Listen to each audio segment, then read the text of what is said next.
Rencana wisata kami menikmati makanan di warung makan apung berubah menjadi duka yang sulit aku lupakan. Perahu yang ditumpangi istriku, anak, dan keponakanku terbalik di Waduk Kedung Ombo, Jawa Tengah. Rasa trauma, pedih, dan penyesalan berkecamuk di dada. Aku masih tidak menyangka hal ini terjadi. Banyak yang menyebut ini gegara para penumpang asik berfoto di perahu dengan berdiri, sehingga perahu yang ditumpangi jadi oleng hingga terbalik menenggelamkan kami. 11 penumpang berhasil diselamatkan, sementara 9 lainnya dinyatakan meninggal dunia, termasuk istriku, anakku, dan keponakanku. Berat bagiku menghadapi peristiwa ini. Istriku Siti Mukaromah, anakku Wilda, dan juga keponakanku ditemukan dalam keadaan sudah tidak bernyawa. Sementara aku tidak bisa berbuat banyak. Saat kejadian, kami memang di perahu yang berbeda, karena perahu yang mereka tumpangi sudah penuh. Rencana sih mau makan itu warung ngapung itu, sama sambil mancing-mancing. Terus saya antri naik kapal lah, tapi saya duluan. Aku sampai terlebih dahulu di lokasi warung makan apung Waduk Kedung Ombo.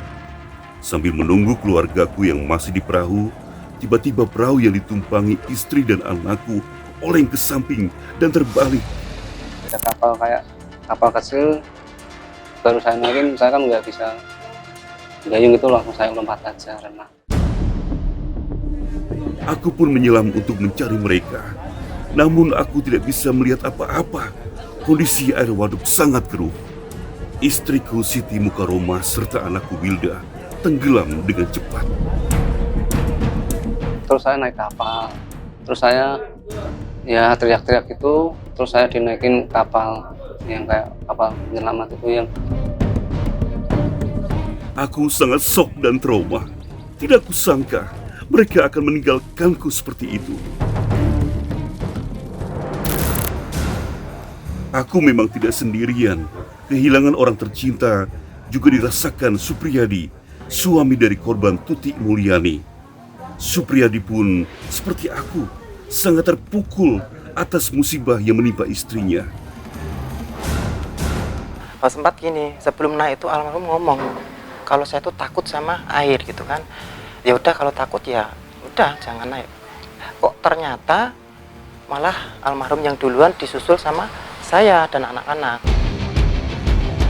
Tidak lama kemudian perahu bagian depan mulai masuk ke dalam air, oleng dan terbalik, sehingga istri dan kedua anak Supriyadi tercebur ke dalam air. Depan dulu dia, depan pelan, intinya yang almarhum ini malah belakangan gitu kan. Setelah kita melawan ibarat maaf melawan maut itu, ternyata tekan gini kan, baru air perahunya balik. Istri saya pasti. Pada saat kejadian, Supriyadi hanya fokus untuk menyelamatkan anaknya. Ia berhasil memegang seorang anaknya yang sedang diselamatkan oleh orang lain. Yang teringat buat saya adalah berjuang untuk hidup, untuk menyelamatkan anak-anak saya. Dan alhamdulillah anak saya pun yang satu kecil itu diselamatkan teman saya. Meski kehilangan istri tercinta, namun Supriyadi bisa menyelamatkan anaknya. Sementara aku masih terpukul kehilangan anakku Wilda. Peristiwa naas ini juga menimpa pasangan keluarga Mustaqim dan Siswanti. Niken, anak pertama mereka, ikut menjadi korban tenggelam di Kedung Ombo. Niken yang berusia 7 tahun terlepas dari genggaman tangan Mustaqim saat menyelamatkan diri. Ya tadinya kan mau nyenengin anak, kayak pergi ke sana, terus naik perahu kan, itu kan nyebrang sedikit itu dari warung apungnya. Saat itu Siswanti berada di posisi paling depan, sedangkan suami dan anak-anaknya berada di paling belakang perahu, berdekatan dengan istri dan anakku duduk. Sama suami, sama anak juga, sama ya dari rumahnya itu sama adik juga, sama temen. Melihat perahu yang mereka tumpangi kemasukan air, Para penumpang panik hingga banyak yang berdiri meminta pertolongan. Saya kan tadinya duduk, terus saya kan ya panik terus pada berdiri semua kan minta tolong.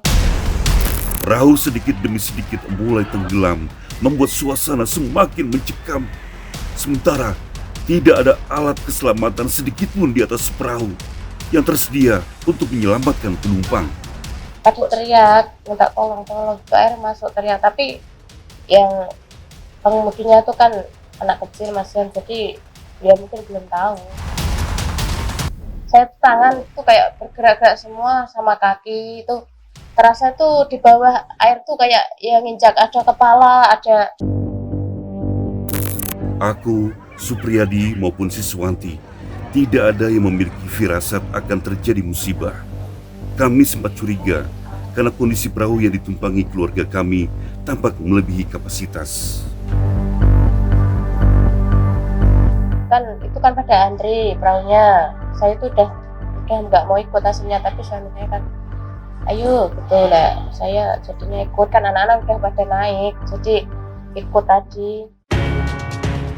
Usai diselamatkan, Siswanti sempat beberapa kali pingsan dan terus menangis lantaran anak pertamanya Niken belum ditemukan.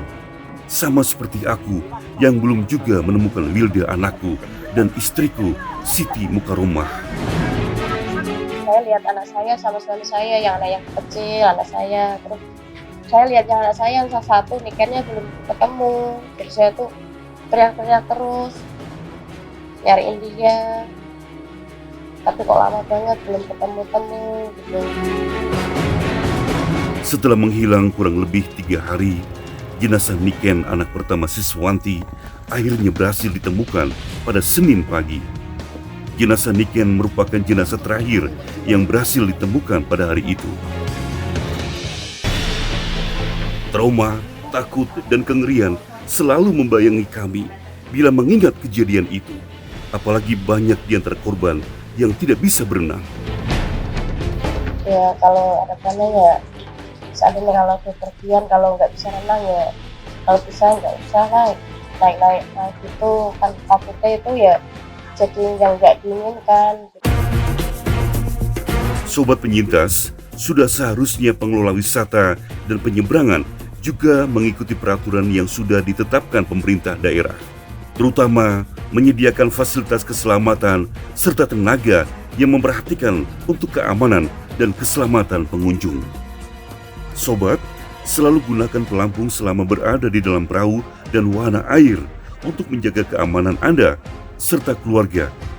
Jangan lalai dan tetap jaga keselamatan.